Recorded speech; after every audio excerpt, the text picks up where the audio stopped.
Going to the grocery.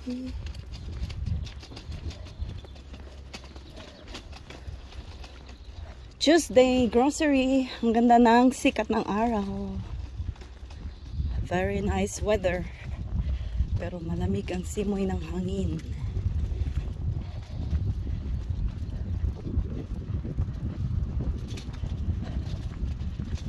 Mag-end na ang winter.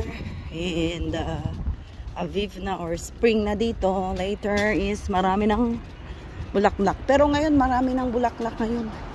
Unti-unting umuusbong na yung mga bulaklak. Bulaklak. This is Takanazunol gasoline station na parang 7-Eleven. Ayan. 24 hours na open. Kaya pag may gusto kang bilhin, chichirya, anything, meron naman. Mini grocery siya pero mahal. Pang emergency talaga.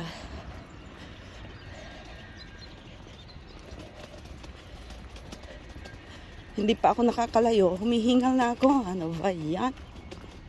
Ang ganda ng bulaklak na. Diba?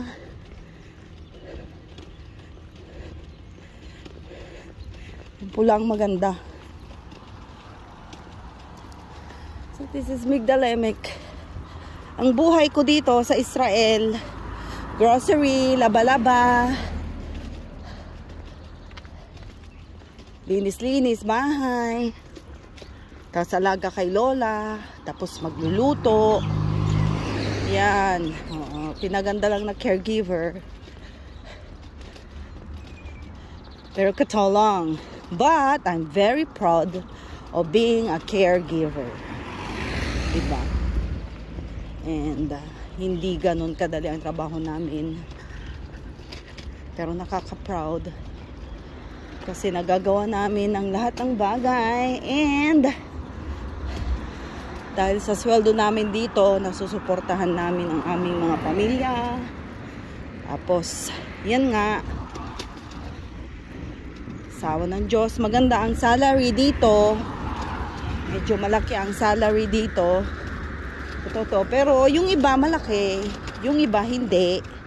Yung iba kasi wala silang stay. Parang leave out sila. Sa akin, may stay ako.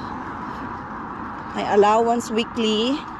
So, hindi yun nagagastos na. Pero medyo nag-iiba na yung mga pagbibigay ng mga benefits dito. Unlike before na nung bagong dating ako dito, after 1 year, maraming benefits ang binibigay. Kasabay ng sahod, recop, annual leave, tsaka holiday. Pero nag-iba ang ihip ng hangin ng gobyerno.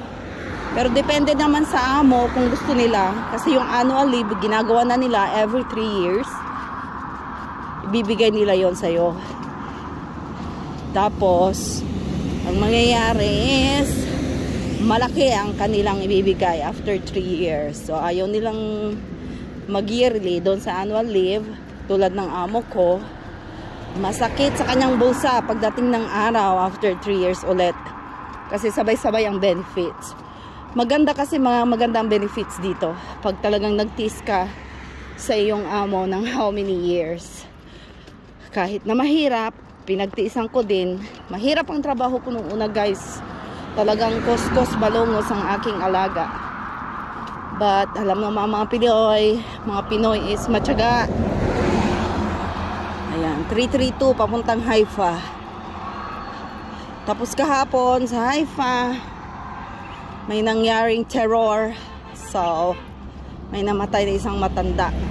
I think he is Arab Muslim, 70 years old. Sinaksak siya ng isang terrorist. So, hindi natin masisigurado na okay pa dito sa Israel. Kasi meron pa rin nasa loob ng Israel na terrorist. Kaya doble ingat din kami pag lumalabas kami dito sa Israel. Pag yung mga trabaho namin is nag-grocery kami, ganon. Sumasakay kami ng bus. So, talagang open eyes, open ears, tapos mapagmasid talaga. maging mapagmasid. Yan ang sabi ng Philippine Embassy sa amin habang kami ay lalabas. Pero okay na dito yung day off. Nagde-day off na kami. Wala nang bombastic, no?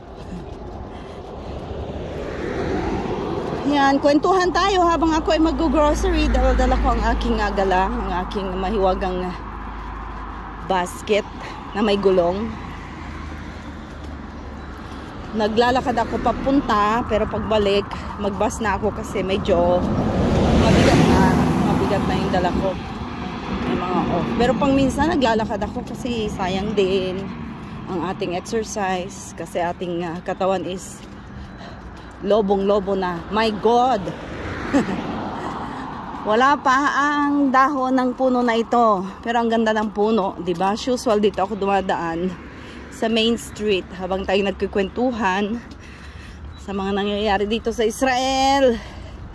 Tapos last month may nangyaring bombahan doon sa Tel Aviv. Binomba ang isang bus, buti na lang nagkamali yata ng time nung nagtanim ng bomba, and wala namang taong nasaktan kasi yung bus is tamang-tama nagpark na siya sa bus station mismo. Tapos na ang kanyang work. So, thanks God, diba? Ganun talaga ang buhay. Talaga kung kukunin ka ni Lord. Ang bango ng bulaklak na ito. Pero ito ay palm tree to, guys. Hindi to yung tinatawag na sa Japan. Ano ba yon? Cherry blossom. Hindi siya cherry blossom. Cherry blossom ba yon? Plum siya, guys. Prutas. Pero ang bango. Meron ditong plantation ng plum doon. Pero ngayon, inalis na at ang ginawa is isang malaking canyon or mall. It's a big fashion mall. So, wala na yung plum plantation. Pag namulaklak yun, parang ano, cherry blossom talaga. Masantos siya kabosan at si kayon amin, agagik. Aray taga Pangasinan ditan, masantos siya kabosan jad Israel, jad Pilipinas ngarem la. Singa alas 4, so antak alas 4, alas 5. Jasi kami balat man start kami laba ya man trabaho yagay la, pero anos bilay, tapan medyo marakap sa bilay tayo od Pilipinas. Dan nasuportan tayo anak tayo. Yaman na aral. No walay kolehiyo, kantura, kanyan sare anak tayo ditan. Yaman na aral, manaral kayon maong. Kasi halong basta-basta so trabaho midyad abroad. O, diba? Nang panggalatok kakla. Aliw ang basta-basta so bilay dya. No arom. Kaya nanggapi ugit midya. Walang ugip, walang tulog. Kami manuugip. Sakya, may sakya simba na ugipak. Aga ka ugip na 2 days and 2 nights. Ganang pa ugip biyay alagak. Tiyagaan laban, nga pinagawan tayo noon ariyay ipagka-Alzheimer na alaga katang so problema si kato na ano niya, pag Alzheimer ang alaga, wala sala sa init, sala sa lamig talaga siya. Minsan wala talaga siyang tulog, guys. Hindi siya natutulog ng 2 araw, 2 gabi. Tapos siya ay daldal. Ang dinadaldal niya, yung buhay niya noon pa. Nung medyo bata pa siya. At naalala niya yung kanyang mga gamit na nasira. Kung nasaan, ang cute ng aso. Parang yung namatay na aso ko, Pomeranian. Si Prince. Ito yung park na walang bayad. Ayan, ang cute. Galit na galit sa akin. Bakit galit na galit sa akin? Yan, malapit na ako sa grocery namin. Hindi ako nagdala ng bote ko kasi mabilisan lang akong pupunta. Bilisan lang akong pumunta. Oh, galit na galit. Ano ka to? Oh, ayan, oh.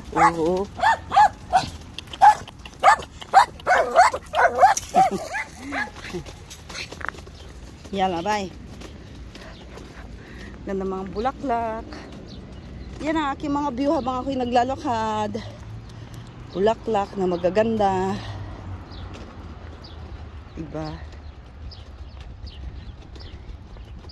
Ilang minuto lang. Tapos itong church na to, hindi ko alam kung kailan nag-open.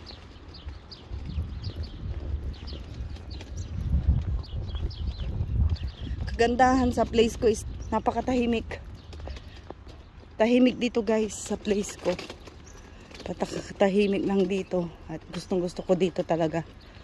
Walang kagulo-gulo. Ayan po sa nyaw nyaw. Oh, may mga ano siya, lahi oh. May lahi sila.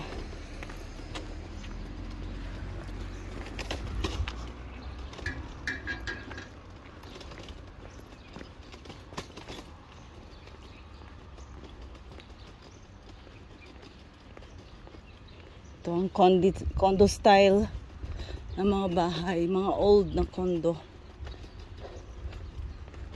Pero mahal pa rin dito.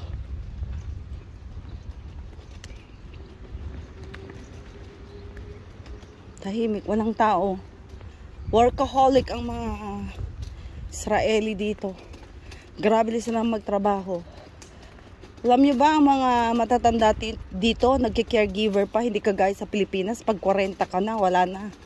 50 ka na, sa bahay ka na. Pero dito guys, trabaho pa rin sila. Nag-volunteer sila. Nasasayangan sila sa kanilang mga time, oras sa bahay. Matyaga sila mag-caregiver, maglinis bahay, ganun. Per hour, kahit man lang magti 3 hours sila na magtrabaho, ganyan, okay sila. Sa Pilipinas, ewan ko ba bakit ganun. Sana doon magbagong Pilipinas sa pagbibigay ng trabaho kasi napakalaking bagay. So ayan na yung aking pag-groceryhan. Ayan, kwento-kwento habang tayo naglalakad guys para hindi naman ako ma-boring. Thank you so much sa lahat ng nanonood ng aking buhay walking na trabaho, diba? So God bless sa inyong lahat, and I hope lahat ng mga gusto nyo sa buhay at hikain sa buhay makamit ninyo din. So good morning, good evening sa inyong lahat. God bless everyone. Bye.